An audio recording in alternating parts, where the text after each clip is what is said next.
and today we're taking a look at Mafia: The Old Country. This is Hangar 13's return to organized crime but set in the brutal world of the early 1900s in Sicily. Mafia is almost a masterpiece, and that is the exact reason why it frustrates me. So after playing for about 20 hours, focusing on the main story, I was in love with it, but I was left conflicted. This is a game that understands story, mood, atmosphere, and presentation, but struggles to actually get you into the gameplay. You'll spend more time being told the story than actually playing in it. So let's talk about what it does incredibly well, and where that beauty starts to wear thin. Mafia is clearly built as an experience-first game. It wants you to soak in the world and live inside its atmosphere, and it does it really well. It isn't about challenge or mastery, it's about tone, emotion, and from the very beginning, the game fully commits to that vision. You start the game working in the mines, essentially a slave, try to break free, and then spend the rest of the game fighting to survive and trying to prove your worth to the family. And I don't think there's a question about whether Mafia achieves its narrative goals. It truly does. So the biggest question for me is, at what point does a game stop feeling like something you're doing and start feeling like something you're watching? So by the end of this review, you'll know exactly whether this game is for you. Moment to moment, Mafia is fairly straightforward.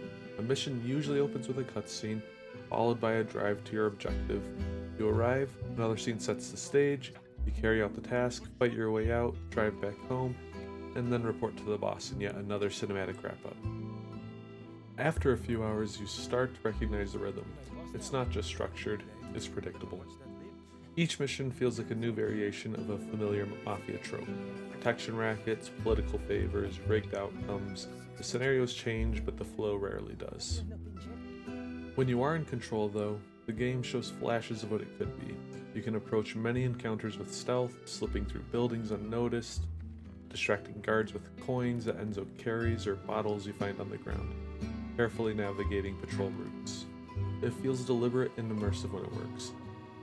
Or you can go in guns blazing, but the gunplay, while serviceable, never feels especially sharp. The crosshairs just feel wrong, firefights feel a bit stiff, and the combat never quite reaches the intensity that you would hope for. The knife fights, a new addition to the series, usually serve as the climax for each mission. They pull you into a one-on-one duel focused on dodging and parrying.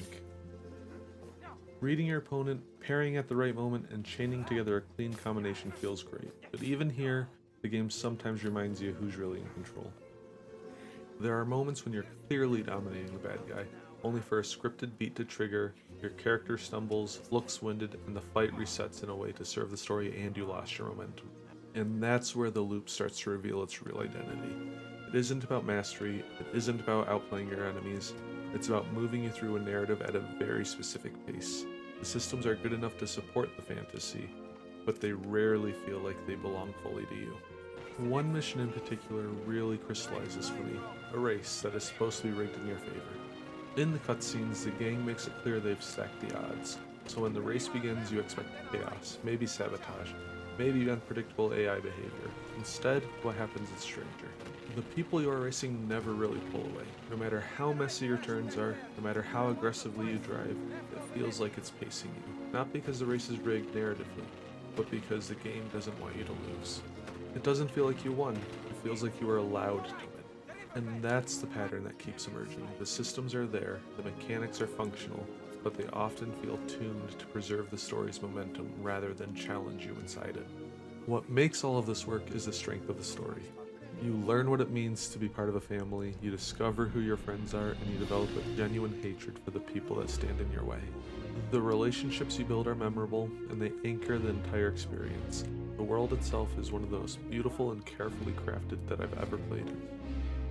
There are missions that take you into town where the environment feels genuinely alive.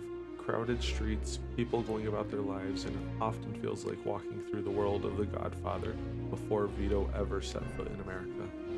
The combat is fun, even if it can be a bit repetitive. The mix of stealth and gunplay gives you just enough room to inhabit the fantasy yourself. And when the game lets you take control, when it steps back and lets you move, plan, and execute, the story and mechanics finally lock together. You've invested enough in the world that you can accept the slowness. The entire experience is also tightly packed. You can finish the main story in about 10 to 15 hours, and that focus feels intentional. As someone who's working too much and doesn't get to game as much as they used to, that has struggled to finish some of the longer games, I actually appreciate that restraint. So like I've said throughout this review, my main issue is how heavily the game prioritizes story over player agency. In the first couple of hours, you spend most of your time walking where you're told to walk, listening to conversations, and just slowly absorbing the world. You might get into a knife fight or sneak through a section, but meaningful combat doesn't really open up until a few hours in. You don't even get your first gun until around the 2 to 3 hour mark. And while that deliberate pacing makes sense for the narrative, it can start to feel too restrictive. There were moments where I found myself thinking, just let me play. Not because I didn't appreciate the story, but because I wanted to participate in it more. What feels purposeful at first eventually starts to drag. The missions start following the same pattern, and it stops feeling like you're really moving forward. It's not that I was bored, it's that I felt like I was waiting for the systems to open up, waiting for the game to give me more control. And when that feeling creeps in, it stops feeling intentional, and starts feeling like it's dragging its feet. This is where Mafia either lands perfectly or completely misses. If you're looking for mechanical depth, tight combat systems that reward mastery, or something that's constantly pushing you forward with momentum, this probably isn't going to satisfy you. The game is deliberate, restrained, and far more interested in atmosphere than challenge. But if you're into the idea of a slow burn crime drama, or the idea of stepping into Sicily and living inside a Mafia family sounds appealing, this is probably going to click for you. You just have to be comfortable with letting the story lead. Mafia the Old Country is confident and purposeful in its vision. It tells a focused crime story inside a beautifully realized world, and when it locks in, it's genuinely compelling. But that tight grip on the experience comes with trade-offs. You don't have much room to shape things yourself, and the pacing rarely lets up. For me, that mostly worked. I didn't always love how tightly it held the reins, but I respected the clarity of what it was trying to do. And in a space of bloated open worlds with endless checklists, there's something refreshing about a tight 10 to 15 hour experience that sticks to its identity. So if you've played Mafia the Old Country, I'm curious, did it feel like you were living the story or just watching it unfold? Let me know in the comments, and while you're down there, tell me what games you think I should tackle next. If this review helped you decide, consider subscribing. I'll see you in the next one. Thank you.